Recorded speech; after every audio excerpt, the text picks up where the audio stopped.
Hello everyone, good evening. It is Tuesday night here on the IBM Facebook page, simultaneously broadcast to YouTube.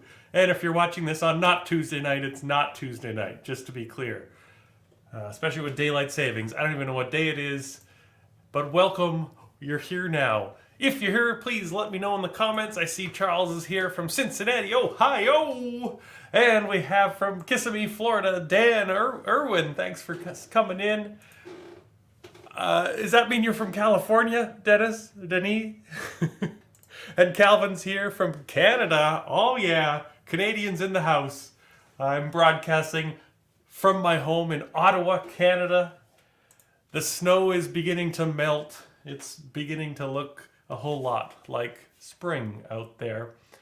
And tonight we are diving into the pages of the Linking Ring magazine for spring. And let me tell you, I had an absolute treat. Last week, I received an email out of the blue, and I see more people coming in here. Salut, bonjour, Denny, yes. Coming in from all over San Francisco, Pennsylvania. Hello, James. Hey, thanks for tuning in. Now, we have people tuning in on Facebook, on YouTube, maybe even multiple places on Facebook. So you may see people commenting and you're like, I don't see that comment. That's because they're coming in from all places here tonight. People watch on their screen from wherever they may be. Oh, we got more people from Cincinnati. We could have a watch party in Cincinnati. And Springfield, Ring 239, representing Jim. Thank you for coming in. Now, I received an email last week that just absolutely made my day. Because doing this show is a labor of love. It is something I pieced together, all the little historical little tidbits and reaching out to guests on the show and all sorts of things and trying to get all the pieces together. And it made my day when I received an email from Mr. Dane Dover with a video to do on the to put on the show. I didn't have to twist any arms. I didn't have to ask anybody. I have an open invitation. If you want to contribute a video, you are welcome to send it in. So let's just jump right into that. I want to show you. I'm excited to share this. Dane was looking through old Linking Ring magazines, found a trick that caught his eye, tried it out, sent me a video. So over to you, Dane. Hey guys, this is Dane Dover. I am the Vice President for IBM Ring number 29 in Little Rock, Arkansas. And I got this out of the September 2019 Linking Ring. It's just a little quick trick, but it's kind of fun. And you can do it with borrowed items, and that's one of the things I like. So you get a couple of bills, preferably they're different, so like a 1 and a 5. So I'm going to fold the $1 bill this way, the $5 bill, folding it with the picture out this way. And as you can see, I have two bills. I'm going to place one inside the other one. And at this point, I would usually hand that to the spectator to hold. But obviously, since it's just me here, then I'll do it by myself. But anyway, you just take the bill like this. Again, you can see that it's inside. And these can be borrowed bills. So hopefully I'll be able to capture this okay. But basically, the spectator's holding the bill. You take the bill like this, and it goes right through. So it's kind of just a quick throwaway trick, but just some of the fun you can have when you read the Linking Ring. That was Bill Trap. Dane found that in September 2019 issue, page 102. Just a quick little impromptu trick, but it absolutely made my day that Dane sent that video along. And that's how easy it can be. I would absolutely adore more IBM members to send along things they find in the magazine. This show is all about finding those hidden gems. So if you find something that catches your eye, just as Dane did, sit down in front of your computer, prop your phone up on a bookcase, and film. It doesn't take a minute, 2 minutes, it's all you need. And we'd love to feature it on this show and help to bring to light some of these hidden gems from the magazine. Again, I see more people coming in from Little Rock, Arkansas. And Shelby, glad to see you're healthy, Shelby in Edmonton. Good friend of mine from when I lived back on the other side of Canada. And we have Georgetown, Ohio. There's lots of Ohio in the house. Ohio to you.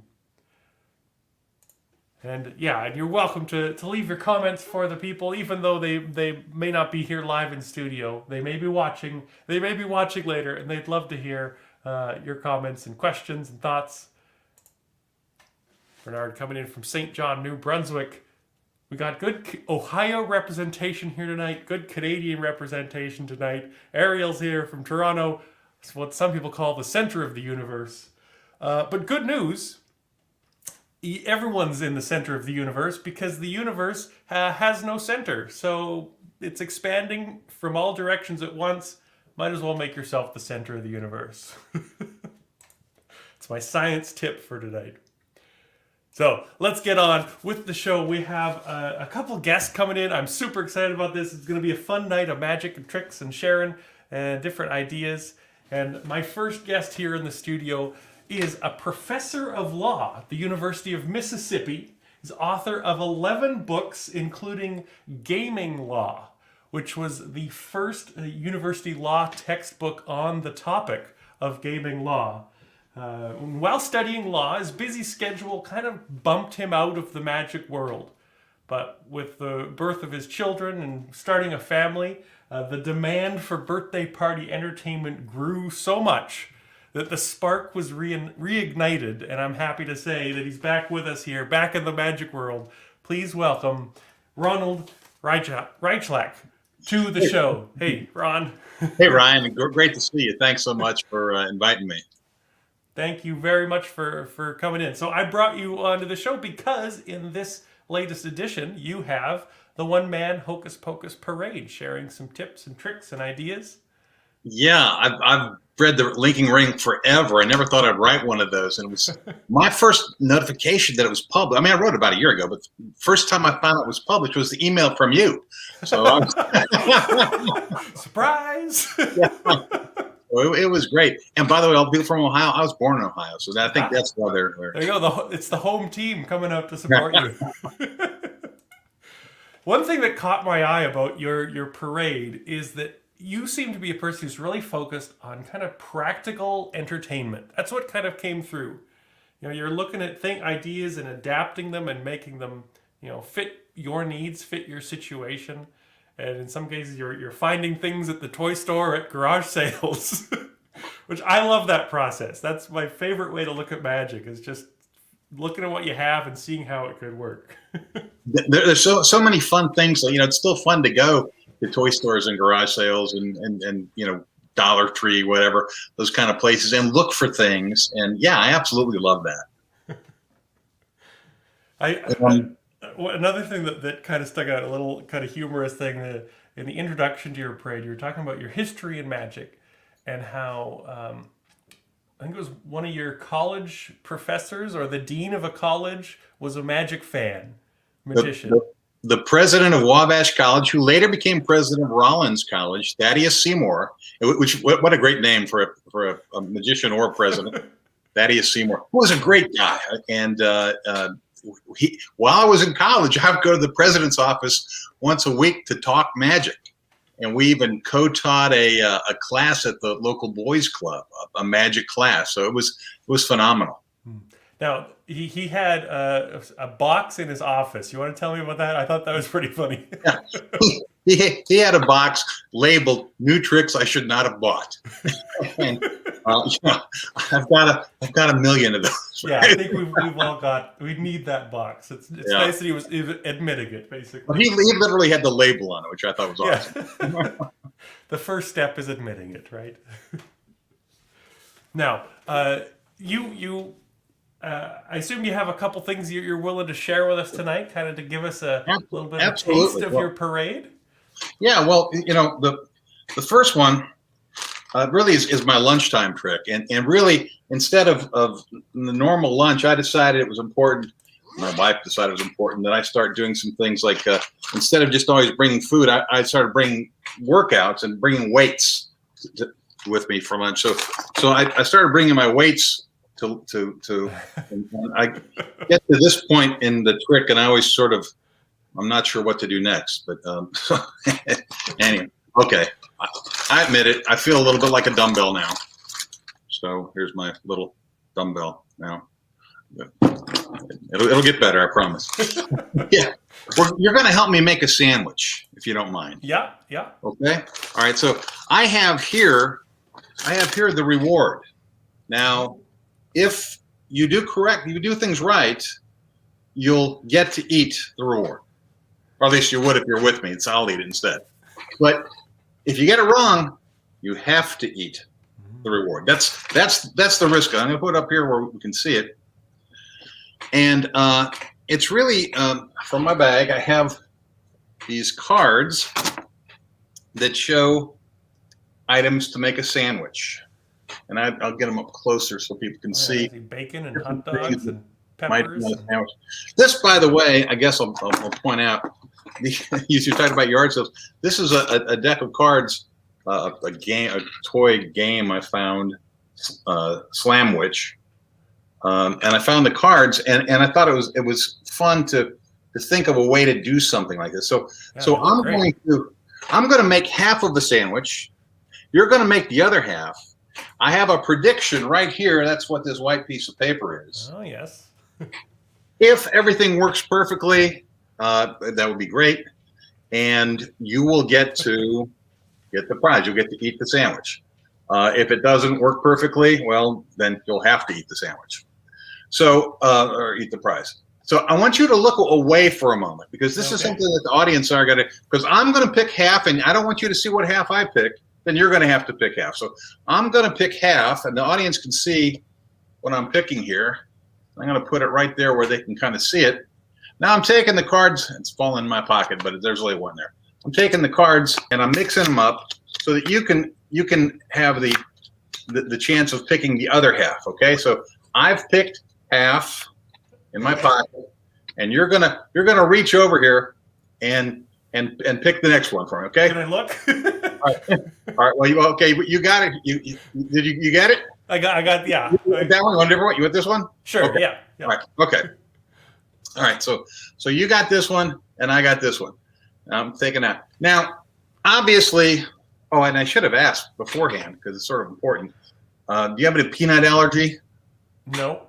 Okay. All right. So I do ask that in advance. I forgot today. I usually actually do this with larger cards, and I thought this would work better in this format. But if we did everything right, we will meet the prediction, and you'll get to eat the reward, or I will tonight because it's virtual. So I picked jelly. Jelly. Yeah. And you picked onions. Onions and jelly. Uh-oh. Let me check my prediction here. It's onions and jelly. So that means you got it right. It means you get to eat the prediction. The prediction, you get to eat the reward. The reward is a Snickers bar. So you would get to eat the Snickers bar. Congratulations. You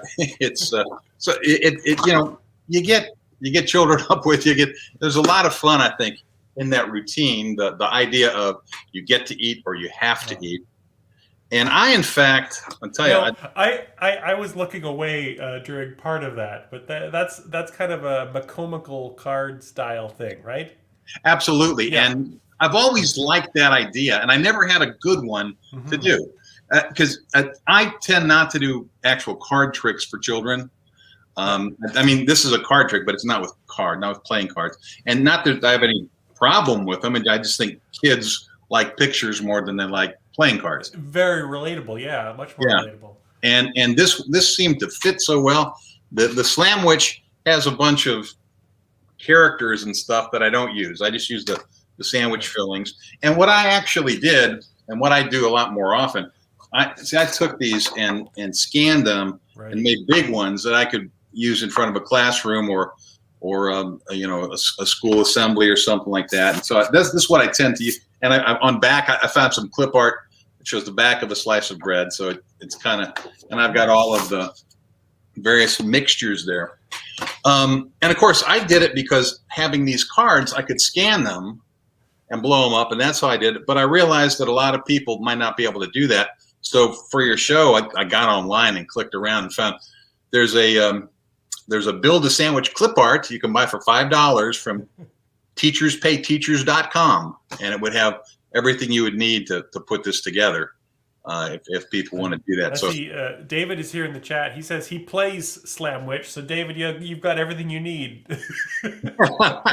Yeah, it's an award-winning game according to the box. Best Toy Award, Gold Seal when it came out. So I don't mean to denigrate the game at all, but it's made for a fun. Inspired you in a different direction. I'm always thinking about eating somehow. Yeah. But so that's one that I have in the current issue of Linking Ring. I really like that, and you know, as you said, I think that takes the premise of the McComical deck. I've felt the same thing. I love that idea, but we don't need another card trick. Nobody needs another card trick. Anytime you can take it out of the card trick. So I mean, that trick has been done as record albums. It's been done. Dana Daniels does it with parrot treats. You know. I think I've made it up half a dozen different ways in the past. Never really liked it. I remember the record album one. I think I tried to make that myself, and I ended up not doing it. Another, Mona Lisa one with like fine art, I think. But it's a real fun routine, and if you can just adapt it to something that suits you, I think fantastic strategy. Got another one. If you got a minute. Oh yeah, absolutely. Talk about it. This one, because I'm going to make sure I deal with this today because my wife helped me put this together today. Now I only have one card in the real. When I perform the trick, I would work with 6. I have 6 children, like you said. A lot of my stories revolve around my family and my stuff. And I truly have a sister named Stephanie, whose husband is named Todd, and so this is my Stephanie and Todd trick. And I talk about I have one son and 5 daughters. My 5 daughters always want to get the Aunt Stephanie card because Aunt Stephanie decorates her cards. So Aunt Stephanie, when you open up her card, there's all kinds of coloring and stickers and things on it. And so you'd call a child up to and you know, be your volunteer, and you'd explain that the kids all want to get the Aunt Stephanie cards because they're decorated. And you can have people pick. You got 6 cards up there. You have people pick them one at a time. Eliminate them however you want to eliminate them. And sure enough, eventually 5 cards are all gone. And so the volunteer is left with the Uncle Todd card, which is not decorated. So when you open it up, it's not going to be decorated. But Uncle Todd always includes $1, which you then can give the child. And so they end up with like something better. It's kind of like they're going to lose, but they end up with something that I think is really fun. And plus, I get to make fun of my sister and brother-in-law. Yeah, I like that idea. You know, they lose the game but win overall. Like that's a really smart way to take the sting out of it. And you don't want to hurt a kid's feeling or anything. And this way, all the 5 who participated did what they were supposed to do, who picked cards, and the 6th one, who really didn't ever do anything, didn't get to pick, gets $1, and really realizes that that's the win too. Right. So many of those kind of games don't work out that way. And I like the way that works out. Yeah. So and again, this is another example of taking kind of a classic trick for adults with bank night or something like that, and looking at how it relates to younger audiences, which I think is well. And you know, this is made up with a birthday card, but you know, I didn't explain. It's like the old airline ticket is the first time I think I read about this. And I think it might have been in a Linking Ring. Airline tickets used to come in folders, and you could kind of do it back to back. So it's that basic idea. It's very easy. As people are looking at the 5th one, it's very easy to turn it around and be able to show that. And you know, it costs you $1 to do the trick, I guess. But just have to raise your rates. That's all. Raise your rates a bit. But, yeah. And I think Ariel here in the chat is protesting my comment that we don't need more card tricks. Card tricks are always good, but you got to figure your audience. And a lot of times, a lot of my stuff is for smaller kids, and they don't get they don't always get the cards. But I'm always working on those things too. Fair enough. Yeah, and so this is meant as I'm going to just pop up our reference here so people can track this down. This is meant to give you a little taste of what's available in the One-Man Parade from this month. It's got a variety. It's got this kids magic stuff. It's got some ideas for adapting routines. It's got some close-up routines. One really cool idea that caught my eye with a lapel pin. Which is another thing. It could be adapted to all sorts of presentations. And it had a Canadian reference, which I like too. So it did. That's right. That's right. That's and actually, it's about, if you visit the United Nations or something, it's building a story around something you do. I mean, I did that. I've got a story about my children in there who I had some picky eaters, and I could never figure out how to make the Chinese restaurant trick work. And then when I started realizing that I had some picky eaters who wanted to go to different restaurants and have different things, was able to make that work, and I think in a pretty fun way. So that and my one I'm kind of proud of over my shoulder here. Look, I'm looking at myself. It's the wrong shoulder. I know you got to get moving real quick, but Humpty Dumpty. I don't know if people can see Humpty Dumpty. If you ever did this trick. It was some kid, a little child. It's a puzzle that you put together wrongly and it comes back correctly. And if you do it as the trick is instructed, you end up with a pristine new item, not really a reassembled puzzle. So one day, and literally this is decades ago, I took a marker and drew where the puzzle lines would be if it was reassembled, and I've done this, again for decades since then, and never had that same objection. I mean, it's sort of the too perfect principle of magic, I think, and so that's been really just an interesting thing to me to realize. Yeah, I mean, well, listening to your audience and keeping an ear out for things like that. Yeah. I always talk about how when creativity and magic isn't a lightning bolt out of the sky, it's just these little tiny steps and little tiny bits of progress. And when you do it for a very long time, at some point along the way, you say, "Hey, I should try to write one of those things." Kind of what happened. Well, I certainly appreciate you sharing your magic and contributing to the Linking Ring. We even have people here listening tonight from Indonesia, putting the international in International Brotherhood of Magicians here tonight. Wonderful. So, any other thoughts before we move on with the rest of the show here tonight, Ron? Well, yeah, I mean, having done this once, you start thinking, gee, I wonder what other little tidbits I've picked up along the way, and I'm starting to keep a little list. Years ago, I wrote a "It Really Happened" article for the Linking Ring. That was a true story where another magician and I we're at a restaurant with my wife, and some coincidences came up that allowed us to do some pretty fun magic. When you got another magician with you, sometimes you can really do some neat stuff. So just enjoy it, build. Don't just follow the instructions when you buy a trick. I mean, several of my tricks and some of my things I wrote about were really taking a marketed item and doing it a little bit differently. And so I like that. I've watched a number of your videos, and I know I don't know if you've ever used a marketed thing, but you're very funny. You do great stuff, so I enjoy that. I'm the same way. Like, I think we have a lot in common. I take common ideas and just try and twist them to my own will, bend them to my will. Well, I still want to see I got to catch the whole routine with the fork on your forehead. Oh yeah, that's. So yeah, that's one of those "it really happened" stories. All right. Well, I'll bid you good night, Ron. Thank you again so much for coming on the show and sharing your magic. And, thanks, Ryan. I really enjoyed it. I appreciate very much you having me. All right. You have a good night.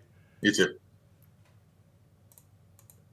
And hopefully some of Ron's practical tips can, maybe you'll walk over to your box of new magic you shouldn't have bought and be able to pull something out of that box and put a new spin or a new twist on it. And coming up next on the show, well, let me check my list to make sure I'm doing this right. Yeah. Coming up next on the show, one of the segments that you never quite know what you're going to get. It is time for the news.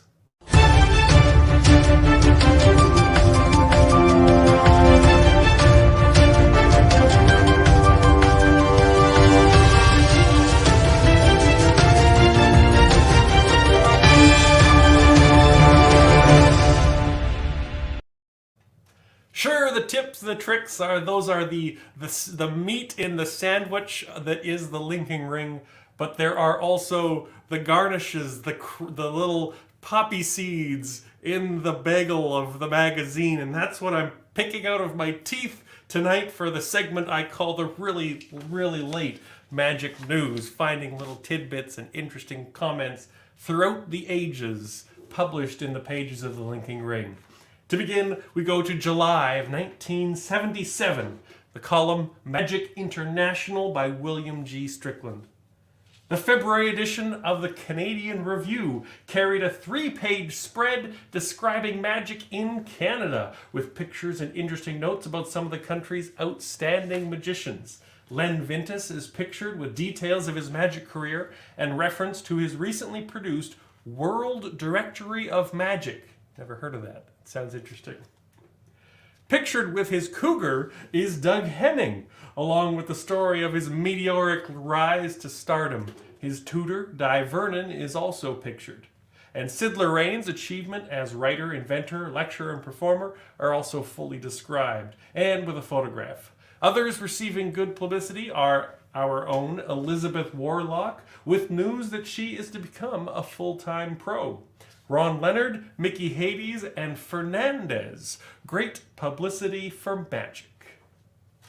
And in January 1959, you never quite know where you're going to pick up one of those little tidbits of information. This comes from a Broken Wand report of Chuck Saunders. Chuck Saunders, who for several years had a magic bar in Legion Club on Chicago's near North Side, died December 3rd. This would be 1958, following a heart attack. According to Francis Marshall, he ran the original Screwball Club several years ago and is credited with the invention of the sugar cube trick, where a card or initial is transferred to the palm of the hand. His brother Al is interested in magic and continues the bar operation. Who knew you'd pick up a tip for who invented the sugar cube trick? From a Broken Wand report. February 1961. One Wizard's Wanderings. Milburn Christopher reports on his visit to London, England. Around the magic shops. George Davenport demonstrated a neat silks from magazine cover, plastic bowls for the fish from air feet, a dove in balloon mechanism. His new catalog in bright red boards has more than 400 pages. Up a flight of stairs on Mortimer Street to the Red Room where Corinda has his studio. To Gamage's department store, where a crowd was clustered around the heaped magic counters. To Harrod's, where Paula Baird presided at a magic booth in the toy area. Down to the basement of Hamley's to pick up the latest Abra. Up more stairs over the restaurant in Frith Street to say hello to Douglas Francis at Harry Stanley's. Across the street from the Dominion Cinema on Tottenham Court Road to pay a quick visit to the Magic Shop. Back again to Holborn to watch the card sword being demonstrated in the basement of Elliston's. Across the bridge to Duke Street to visit Oscar Oswald. Maskelyne used this, he said, pointing to a sturdy, dark chair with an ingenious gimmick to release tied hands for a spirit seance. He showed me the best upside glass suspension yet and a pair of sympathetic matchboxes. Push in the drawer of one and the other comes out. Imagine being able to walk around the city of London and, what was that, 6 or 7 magic shops. Oh, those were the days. And lastly, to borrow a phrase from Elwood Rabbit, the color-changing handkerchief is a self-working trick if you never wash it. That is my really late magic news report for tonight. If you ever have any interesting little tidbits you come across in the Linking Ring, send them my way. I just find these things at random as I'm flipping through the pages looking for things. I always read the next page or the page before because who knows what you're going to find, and it's usually interesting. Speaking of self-working magic, it's time to introduce our next guest. This will be his second appearance on Inside the Ring, which is a new record for live guests. This is the first time I've had someone back. So what does that say? Something good, I hope. He has been writing the Auto Magic column for the Linking Ring since 2015 as the author of 5 magic books, including Expert at the Cod Table. His specialty is using his humor and style to inject new life into some pretty dry tricks. Please welcome Michaal Breggar. I'm trying to find some new card tricks. Just brushing up before the show. Yeah, That's good. I know you always want to do card tricks, Ryan. So, and listen, we had a science lecture earlier, and we had the law professor. We got card, and I thought, if the card tricks don't work, I always have Mad Magazine that I could always. That's my college textbook. So Everything you need to know is in Mad Magazine. Everything. It's Ed McMahon. Everything you'd want to know on on the porch of Funk and Wagnalls, as they used to say in the Karnak routine. So you're talking about picking poppy seeds out of your mouth tonight, and Ron did the bit with the food and the sandwiches, and I don't know. I'm hungry. So and Ryan, you look like you're really hungry too. So we're going. That's because the camera cuts off right here. well, look at me. I was wearing this green shirt for St. Patty's Day, and all it's doing is screwing up the color balance on everybody's monitors. And if you go to chroma key, right, I'll have just like a floating head or hands. I'll look like something out of a YouTube video. But I did get the message that you wanted me to pick up a couple of items at the supermarket for you. Yeah, please. So I wasn't really sure what you wanted, so I brought the supermarket circular with me. In fact, Ryan, I'm not convinced you know what you want at the supermarket. Not until I open their freezer. Well, I'll tell you, you give a magician something that looks like a newspaper, and what is that magician going to do? Right? Magician is, I don't know if it's like impulsive. It certainly isn't easy to do. It's a terrible habit. Oh, and you had me back for a second time. So we're going to take this. We're going to use this to help you decide what it is exactly that you want me to get for you over in the supermarket. And I'm looking at they got some good deals at this supermarket. I don't know. My wife gave me a shopping list I have over here, and we'll figure out how we're going to be able to go down the aisles to find whatever it is that you want. But here's something. This is an interesting one. This is for Dial soap. It says keep your dirty hands on me for Dial soap. It's I do have a drum over here. Where is it? Keep your dirty hands on me, he said. Oops. Wait. It's the wrong one. Maybe it's the last. Okay. All right. Let's go on before it's 3 o'clock in the morning. This is one over here. I don't know if you've heard about this. This is the new Lifesavers. They're for people that are on a diet. So they're sweetened not with sugar, but with Sweet and Low. Have you heard about this? No. Lifesavers done by Sweet and Low. It's called Low Life. But it's a good thing everybody is on mute over here. Right, we wouldn't be able to hear ourselves over the laughter. I'm telling. It's a good thing that we're on the internet, because this way we don't have to dodge things that are being thrown at us. This is in the baby food aisle, half off babies. Well, that's weird. Listen, why don't you just tell me? I've got 32 of these. I got 32 of these jokes. Let them come. Just tell me to stop at some point. Please stop me. Stop me. At some point. Stop. Okay. At this point. So this one is this one is it's a good one. You stop me over here. This one says you get a free bag of sugar for every $50 in diabetes supplies. So well that makes sense. But you could have stopped me here, and you probably wish you had stopped me earlier.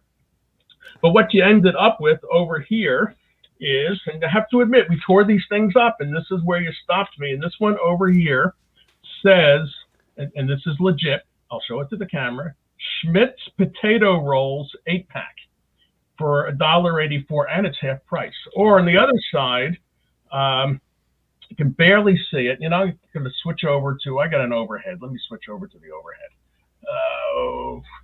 Because this is something that, you don't mess around with food, especially in my house. So over here, it's hard to see. We got the left, right. I got backwards over here. So this is Sesame Street juice. Just saying that sounds funny. Sesame Street 100% juice.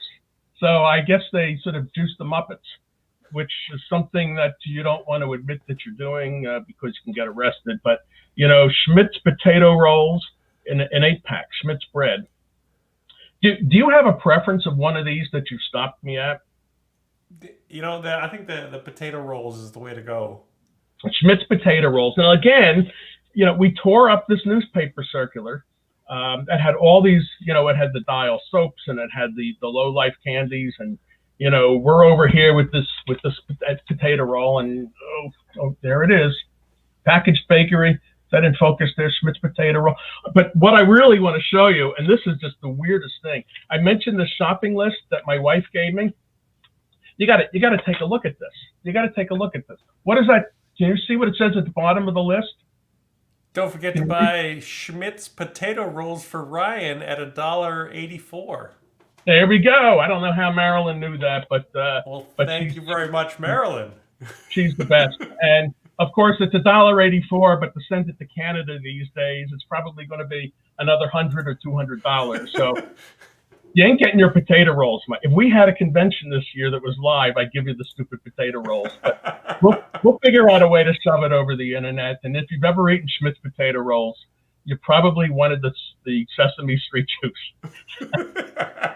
Yeah, it's all foreign food to me, so I don't know. Yeah, there you go. So that's this month's trick in the Auto Magic column, and it's fun. Listen, I love card tricks and I love mentalism tricks, but it's fun. It's fun to do things different. A few months back, I did something with silks. A couple of years ago, I did something with rope, and I don't do rope magic at all. But I came up with an interesting idea, and this was right after Eugene Berger had passed away. And the pattern that I'd come up with seemed very Eugene Bergerish, very philosophical and, about life. It was, sort of the knots are there and the knots aren't there, and the rope penetrating a little tube. And it was fun to put some Eugenist into that. But should I show everybody how this one works? Wow. Or do you want to direct them to the column?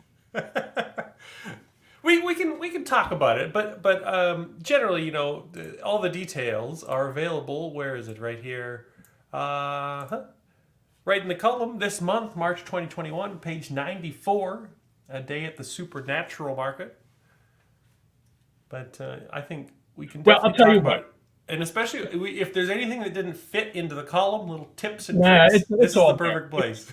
It's all there. So it's a trick. It's based on a book test from 1981. Arthur Carter published, it's a newspaper test. He published in Magigram, the Supreme Magic Company's Magigram.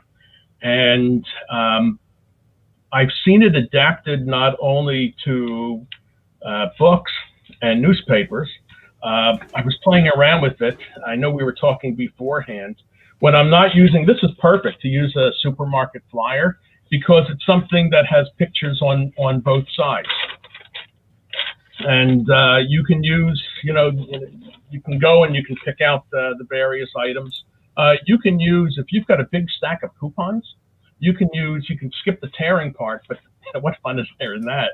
That's fun to tear all the stuff up. You can just go to the coupons and achieve the effect the same way. This is another interesting way that you can do it using a TV Guide magazine. This is from a couple of weeks ago. And you just take out a page in TV Guide. They've got, TV Guide has the listings on one side, and then it's got sort of about the shows on the other side. So again, you can do the tear and you can end up either with a small section of listings, or you can get like one thing in particular. Like if we were to do it now, we would probably end up on the Gilmore Girls showing up over here. And then you can do this as a mentalism thing, where the way it's originally presented by Arthur Carter in his newspaper miracle, as he called it. You tear it down and I'm going to read your mind. You can do it as a prediction. You can do it as something silly like this thing with the shopping list. This is really our shopping list. And when I go to the supermarket, I am going to flip up this portion of the page so I don't actually buy those. Accidentally buy Flint's potato rolls. So is there any? As far as the paper used, so we're looking for anything that kind of has a fairly small grid or small chunks of information. Is that kind of the thing? Yeah, is there any other limitation on it, or no? So without giving away the whole thing right now, this supermarket circular, so it's got a cover sheet with like a little foldy thing. I don't know if that would work. I guess it's got like some individual pages. I think I pulled them out, so I'm only left with a single double sheet. That makes no sense. With one sheet that folds in half, I think they call it a double tabloid. If this were a newspaper, right? So it's got 4 pages, right? 1, 2, 4 sides. 1, 2, 3, 4. And when you have it and it's folded in half, as soon as you unfold it, and you have it like this, and you're ready to start tearing, you automatically know, just by the positioning, as you'll see in the magazine, you draw a cross right down the center of the page, and just below on the right hand side is basically this item right here, which is where the So I just pulled out this flyer today, and I thought it might work. So let's just have a look, and you can tell me if this one will work or not. First of all, it has 3 pages, so I'm going to rip out the middle page. Yeah, you don't need, because then you can't get enough tear. You can maybe get 8 chunks out of it. Here you're going to get 32 pieces of paper out of it. Yeah. So now this one, let me just back up the camera a bit so you can see. So this one's oriented long ways rather than tall ways. That's fine. No worries. Okay. So if that's my center area, will one of those work for me? Yeah, you want to go to its center right, just below the fold. So again, so that would put me here. So in my case, I've kind of got one at center and below center. Do you think I could still pull it off? Well, yeah. Look for a word. It doesn't have to. I guess you can just kind of tear off center. So I put an X. Now, when you tear it, and here we go into the explanation, right? So you're tearing this. So the camera is where my eyes should be, right? So you're tearing it in half. You do the longest way that you can first, but you always keep your prediction one towards your face.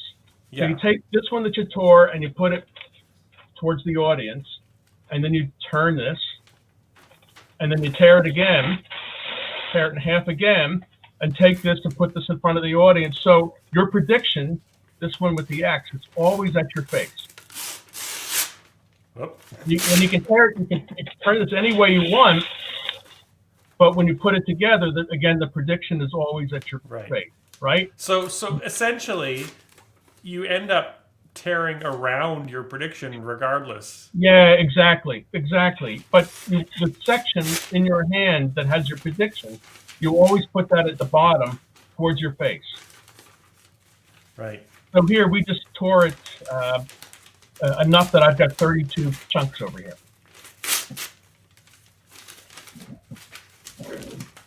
Hey, Dave, how are you? Dave Kelly says hi. Yeah, is that your local ring for you, or? Yeah. Ah. See, we all have our fan clubs coming out to support. That's good. Yeah, well, if he knew I was going to be on, he wouldn't be tuning in. So, I made a real disastrous mess of my flyer, but in the process, I was able to kind of tear around one single item, which would be the goal, right?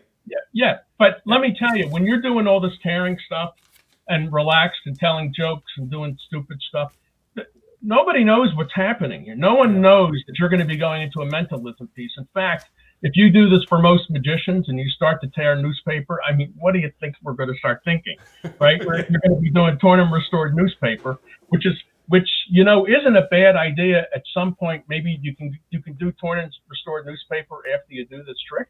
I don't know. It's just a thought. Yeah. Just a thought. Yeah, the reason I wanted to clarify that is because this makes it something that is impromptu in the sense you can be somewhere else and pick up a flyer. Absolutely. Pretty much confident that it's going to work out with pretty much any flyer. Yep. Absolutely. You know what? You could find a telephone book. you could start tearing pages out of it, but these days telephone books are antiques. I don't know if I would be doing that. Or you can go, you can get the legal text that we were just talking about and start tearing that up, and you could go in a tear, right? Textbook, right? Robert, how are you? So Robert's not part of a ring, but get this. This will show you what friends we find at the IBM. So Robert and I have a very tight relationship. We haven't talked to each other in 30 years. we went to high school together, and out of the blue, Robert sends me an email. So I've been meaning to do this for a while, but it's been all these years. We went to high school together. Are you the guy? And you're the guy that does the tricks in the linking ring. And it's like, hey, this is cool. This is really cool. So so it's we put the of in International Brotherhood of Magicians. Or I mean, something. the ones that keep it all together. Yeah, there you go. We're the linking ring that's not the key ring, right? We're the full ring. All right. So now do you think we have time for a demo of the one other item that you had in mind? So I'll show you something interesting, because a lot of people wrote to me. This was a trick that goes all the way back to 2015. Let me pause you just for one quick second, Mike.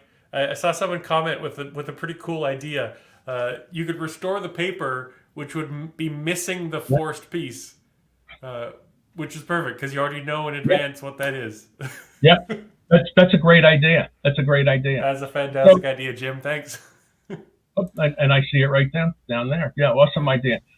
So let me go to this overhead. Boom. So I did this thing called the dating game, which turned out to be a lot more popular than I thought. It's based on a Howard Adams effect. Carl Foles wrote up a version of it years later, and Larry Becker used some portions of the idea. It's seen its way. I don't know if I've ever seen it done with people and names before. And in the original text, I took 5 index cards, although these are blank cards, blank playing cards that they're just easier to maneuver than the index cards, because these have a little bit of slipperiness to them. And you at some point we'll be able to go out in public again. That doesn't sound right. At some point we'll be able to perform in public again. That sounds even worse. But you find an area, you know, if you're around a party or you're at a bar or something, and there are 5 couples over there, you ask for the couples' names. Now, just to speed things up, I put down Homer and Marge, and Harry and Meghan. You know, they're big Magic fans. Actually, Prince Charles is a member of the Magic Circle in London, so perhaps Harry is a Magic fan. J-Lo and A-Rod, I don't even know if they're still a couple, but you know, they fit on the same card. Romeo and Juliet, I think they're still a couple. I left one blank over here. Ryan, do you have a significant other? Yeah, I sure do. And what's that significant other's name? Caitlin with a K, A-I-T-L-I-N, L-I-N at the end. Caitlin. Yeah. Like this. That's right. Yeah.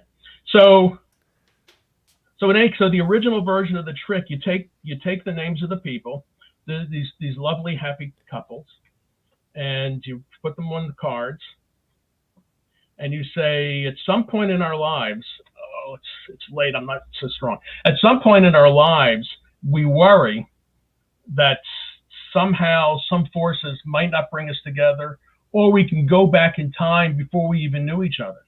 And you know, we're just singles. We're just singles in the stream, and you know, we're directionless, so we can take these single names and we can mix them up. But you know, 5 couples. We've got 1, 2, 3, 4, 5. 1, 2, 3, 4, 5. I want to make sure that, you know, I'm not miscounting over here. But you know, we've looked for ways of getting people together over the years, and at one point, computer dating had started, and actually it was in the late 70s. Actually, it was before the late 70s. Instead of using computers, people used the original computers. They used dice. Now, the odds of finding a person when the dating pool, your mate, when the dating pool is you know, large like this, is 4 to 1, believe it or not, in the beginning. So the original dating system, computer dating systems, use these odds of 4 to 1. So I could ask you to roll the dice until you roll a 4, but that's a hard number to roll. So I'll just say, Ryan, give me 2 numbers that total 4, and we'll just turn the dice up to that number. How about 3 and 1? Okay, 3 and 1, and I'm putting a 3 and 1 and 1 in front of each pile. Do you want me to switch the dice, or you're okay over there? No, I'll go with that. Okay, so the computer system looks at this, and it does its little algorithm-y thing, and we'll take 1 off of the top here, and I'm going to move 1, 2, 3, rather, off of the top of this one. And let's see if luck should have it, and we should have a match made in heaven. So we've got Juliet, and we've got Harry, and I might have made it. I might have made an interesting song, but it doesn't make for an interesting match over here. So now we're changing the dating pool a little bit. We're shrinking the dating pool. The odds are now 7 to 1 that we're going to find the perfect mate. So Ryan, give me a number that totals 7, or let's see if we can even roll it. It's an 8. Just give me a number that totals 7, or ways to make it. Let's change the 3 to a 1. 3 to a 1. Easy for you to say. So 6. So again, we'll move 6. 1, 2, 3, 4, 5, 6. The good thing I have 6 toes. That's how I could count that high. And move 1 over here. And if I had my little sound machine box, we'll see. Drum roll. Do we have a match over here? We've got Meghan and Marge. Maybe, but I don't think that's who they're fated to meet. So I think our little computer dating system might have screwed up a little bit yet again. But it actually got more sophisticated as the years went by. You know, now we've got Match.com and all the swipey apps that help us with that. But the dating pool is now even smaller. It's an 8 to 1 chance that we're going to find the mate. So 8, give me a number that totals 8. I guess we can't switch the 6 to a 7. So how about roll again and I'll move one. Well, you know what? It would actually work if you did 7. It would work, but I've got these fancy. All right. Okay. Well, let's take the 2 and what would be 6? 6 and 2. 6. Yeah, 6 and 2. 6 and 2. All right. So it's 1, 2, 3, 4, 5, 6. Repetitive motion. I get my hands are gonna hurt. 1 and 2. All right. Do we have a match here? Drum roll. We've got Juliet and Marge. And again, it's maybe it worked that way at the club. I don't know, but again, not here. We got one more shot at doing this because I'm running out of people in my little matchmaker bar. 9 to 1. Chances are 9 to 1 they're going to find the match. So how do we mix the numbers? Let's go 5 and 4. 5 and a 4. That's a 5, and that's not a 5, and that's a 4. And you want them in that order? Okay, good. He says 1, 2, 3, 4. 1, 2, 3, 4, 5. All right, this is just the tension is just getting to me. So we now have Homer and Marge, and it took you long enough, Ryan. Program this computer, but you finally got a match. But you've got all these other sad sacks over here. So we're going to take the love of Homer and Marge, and we're going to wave it over the other couples and see if somehow magically we can get them to join. And here we have Meghan and Harry have gotten back together again. Even though Meghan's upside down, Meghan and Harry got back together again. And Romeo and Juliet have gotten back together again. And A-Rod and J-Lo, it was rough for them, but they got back together again. And Ryan and Caitlin have gotten together, even though you were on Entertainment Tonight for a different story. So that's the original effect. And again, you can go back, take a look in the archives, December 2015. It's a mathematical play. It's a card trick that doesn't play like a card trick.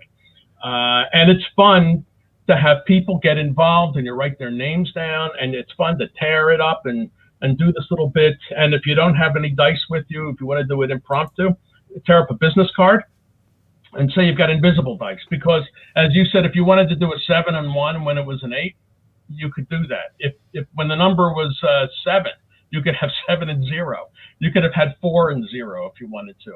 And it does work on some other numbers. So a little variation to this that I've been playing around with. Instead of names of people, I have pattern where I'm practicing for Jeopardy, and I bought the home version of the Watson computer system to help me prep for Jeopardy. So the category is famous women who are famous in history. And, we've got the Queen Elizabeth, the monarch of the UK, and we've got Popeye's girlfriend, Olive Oil. And we've got one of the greatest athletes of all time, Serena Williams, of course. And as a child, she transformed Hollywood, Shirley Temple, right? And her singing has vaulted her to hundreds of awards. And this plays the same way, but when it goes wrong, it's really funny. So I'll just pick a couple at random. You can see how it goes wrong. This one actually went right. It's a miracle. Imagine that. Here we go. The monarch of the UK, Serena Williams. Well, she's won enough in prize money. Perhaps it's not too. That's too far away, right? And what do we have here? Questions and answers. As a child, she transformed Hollywood. Olive Oil. Well, you know what? Even as a cartoon, she must have been young once. Popeye's girlfriend. How about Queen Elizabeth? It's that was an early version of the strip. But just imagine, it could be really funny when it works out like that. So again, you do the same thing. You got the cards over here, and you go through the same mixing and you put them down. Again, follow the instructions that are in the linking ring. You go through the 4 chances, 4 out of 1 chance, and it's 7 to 1 for the second round, 8 to 1, and 9 to 1, and then they'll all match at the end. Doing it the different way. So one of the things that I try to do in the column is, yeah, we have a trick in there, but I always try to make the trick one of these flexible things. So you can adapt it. You can do silly stuff like this, or you can do the TV guide thing with the newspaper trick, or when Christmas time rolls around, we're getting all those damn catalogs in the mail. Use one of those catalogs. You're going to pick your own Christmas gift this year, but you don't know it, right? And you do you tear up the catalog that way to find these things. So think through these. Don't read, and that probably goes for most tricks that are in the trick section of the linking ring. Don't read them so much for what those words that are on paper. Read between the words that are on the paper. Look at ways that you can add your creativity and fun and weirdness into all of this. Tonight has been a fantastic night for taking card tricks and making them not card tricks, which is one of my favorite things to do. I apologize to Ariel, he's a card guy, but fantastic. Ariel, I love card tricks too, so yeah, we'll have to hang out away from this guy Ryan. What does he know? He only controls the buttons. We got to be careful what we say. Well, anyhow, let's move on with the show. Well, thank you very much, Michael, for joining us and sharing some tricks. Again, I'll pop up the reference one more time so people can track that down. The dating game, you said this was one of your favorite tricks that has appeared in your column. It goes back to the very beginning of December 2015, page 96. Yeah, I was all dressed up for that picture. Well, you have a good night, Mike, and I do hope to see you again for a third round at some point in the future. Yeah, I'd love it. I'd love to come back. See everybody. Take care. Wonderful, wonderful. Now, that was, as I said, a record-breaking second appearance for a live guest on the show. And Ariel is protesting again. And Jim is back with more cool ideas. Instead of people's names, it could be foods that go together. Bacon and eggs, peanut butter and jelly. Yeah, that would make for another kind of funny combination, bacon and jelly, which ties... I guess a lot of magicians think about tricks when they're hungry, because that's the same thing happening again.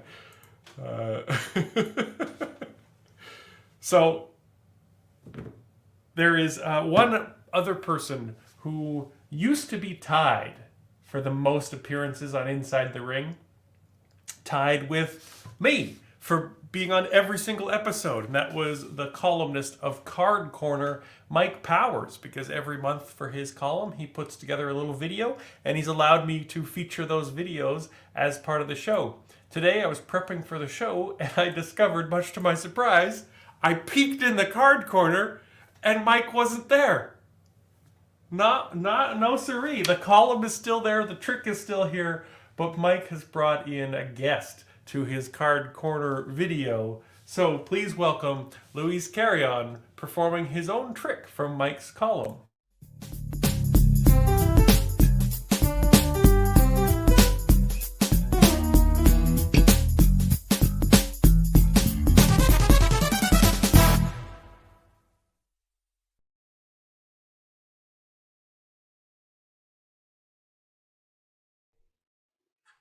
All right, so this is actually one of my favorite things that I like to do. So this is actually a little mystery, actually done with 5 black cards. Okay, so we're gonna take, that's card number 1, that's number 2, that is number 3, that's number 4, and let's go for number 5 right there. Okay, there you go, a little mystery with just 1, 2, 3, yeah, black cards. Okay, all right. Now it's very specific that we only have 1, 2, 3, 4, and 5 black cards. Let's double check. That's card number 1, 2, 3, 4, and 5.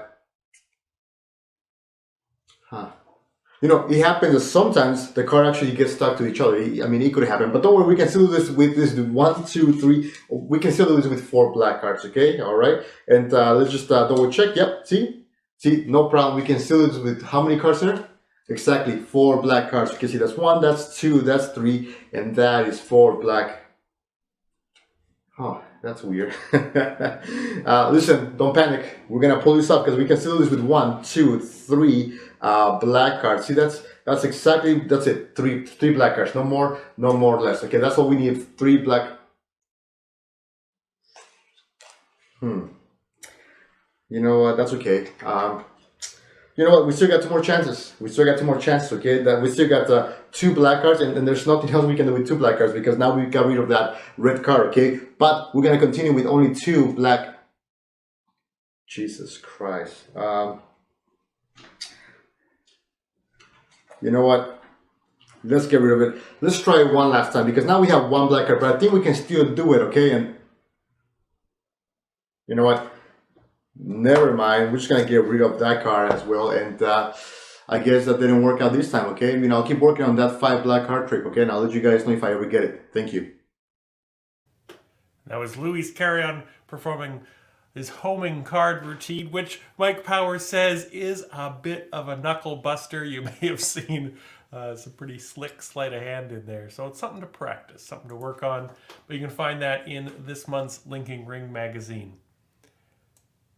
So thank you very much, Louis, for allowing me to share your video as well on the show. He performs regularly at the Chicago Magic Lounge in Chicago. So hopefully we'll be able to get back to there and see some great magic. I can't wait to get to Chicago and see the Chicago Magic Lounge.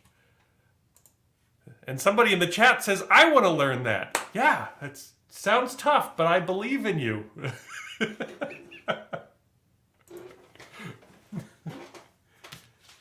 So that is almost coming to an end of another episode of Inside the Ring. There was one question in the chat popped up. I think, hopefully, Laureen is still here.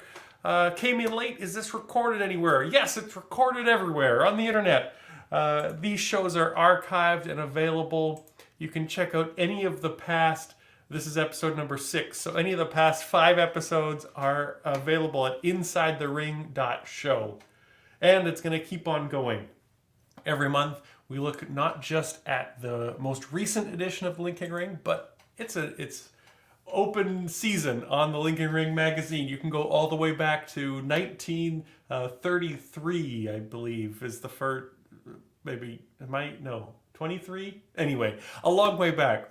We're coming up on, it's 99 years of the IBM, so there's a lot of Linking Ring magazines to read back through. And just as at the beginning of the show, Dane was literally made my day to see a contribution come in. If you want to make my day, you can send me a video as well. Any trick from the Linking Ring. Let me know where it is and just perform it, demonstrate it. Doesn't have to be a formal performance. This is more like a magic club, getting together and sharing some magic. And you can reach me, Ryan, at wowryan.com. If any questions, thoughts about this show. I am going to sneak in one quick thing because I was reading the most recent edition and I'm going to try something I have not tried before, but it was sparked an idea. So there's a move published at the end of the parade. There is just one little move from I forget the name of the fella. Henry Holava published one little move. And now he had a parade earlier on, so this is, I don't know, something that maybe didn't fit at the time. But it's an envelope trick. And one of my favorite tricks is Zen's cards and envelopes. Cards across with envelopes. And his idea inspired a totally impromptu version. So I'm going to try it out. This is more of a demonstration of the idea more than it is a performance. And you can go into the current Linking Ring and play with the idea. So this is just an application for that move. So we'll try this. 1, 2, 3, 4, 5 will do. And it's a mix of red and black cards. So totally different trick. Don't get them mixed up. But we'll go through and normally I'd be able to have you pick one, but we'll just pick one at random. That'll be our card, the card in question. 9 of diamonds, okay? So, take those cards and slip them into envelope number 1. All right? And the envelope can go in this little clip. Keep that in view the whole time. Now, we have a second envelope. And so we'll take just any 5 cards. 1, 2, 3, 4, 5 cards. And hopefully doesn't include card in question here. So those will be kind of the landing strip, the target for our card, and those ones go in envelope number 2. Now, think of the card. Whatever card you chose happens to be seen on screen, so we know it is the 9. Think of the 9. It's going to travel across. Bam. That's it. Look. Okay, I need 2 stands, but I only have 1 stand. Share stands. Oh. Now I've pulled the thing out of the stand. Okay. So, envelope number 1. We open this up. And look at this. There's only 1, 2, 3, 4 cards left. And the 9 has disappeared from that pile. And over here, we now have 1, 2, 3, 4, 5, 6 cards. And look at this.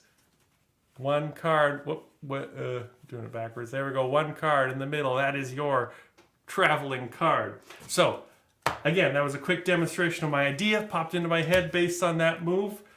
Published in the latest Linking Ring. Perhaps you can have a look and work on that idea and see if we can refine it a little bit.